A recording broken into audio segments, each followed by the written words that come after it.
श्री स्वामी समर्थ। तर आता आहेत नवरात्र्या चालू, सगळ्यांच्या घरात सगळ्यांचे उपास। आता काहीतरी करून खायची इच्छा होती, रोज रोज साबुदाणा जात नाही, भगर जात नाही।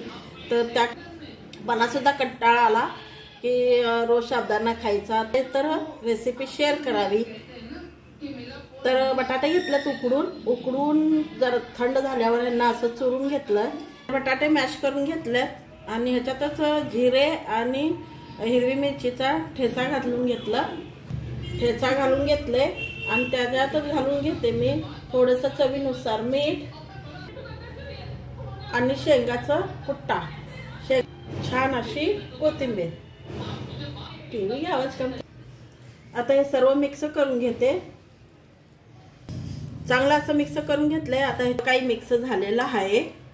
आता मी ह्याच्यामध्ये साबुदाण्याचं पीठ घालून घेते। आपले पराठे खूप छान होतील। असेल तेवढं आपल्याला हे साबुदाण्याचं पीठ घालून घ्यायचं आहे। मी थोडं थोडं घालून घेते, लागल तसं पीठ घालून घेते याच्यात आणि असं चांगलं मळून घ्यायचं। अजून बसतंय।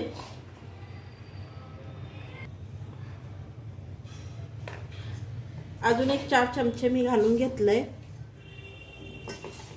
4 चमचे घालून घेतले। आता असं चांगलं जोपर्यंत पीठ घट होत नाही तोपर्यंत आपण ह्याच्यात घालत राहायचं, साबुदाण्याचं पीठ लागल तसं।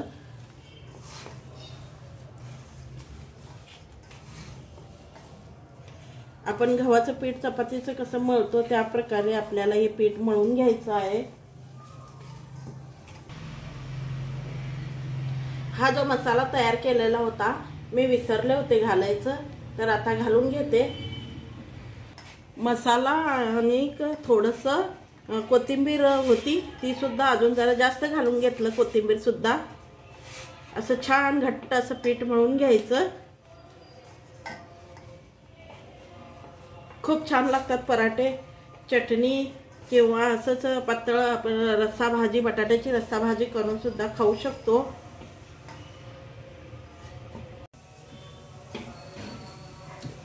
असा गोळा घ्यायचा आणि असं त्याला दाबून चांगलं असं हे करून घेऊया। थोडंसं तेल लावून असं असं असं असं असं दाबून घ्यायचं। आपण धपाटे कसं करतो त्याच प्रकारे। आता हे चिरणार तर पण ह्याला दाबत दाबत जोडत जायचं। तव्यावर टाकलेलं आहे, आता याला पलटी मारून घेऊया।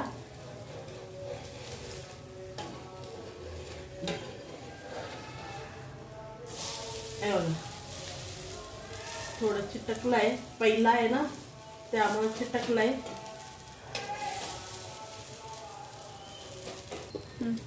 अजून एक करून दाखवते। असं साईडनं दाबून दाबून दाबून घ्यायचं।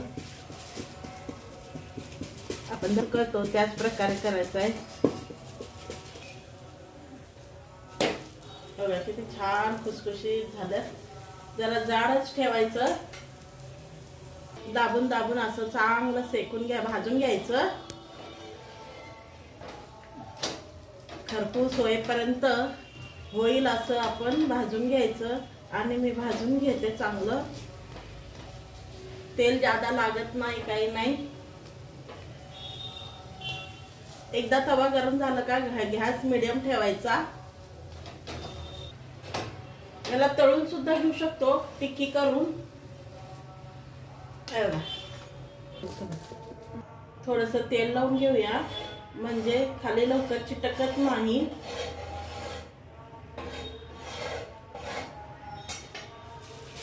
हे बघा, थोडंसं तेल सोडूया साईडनं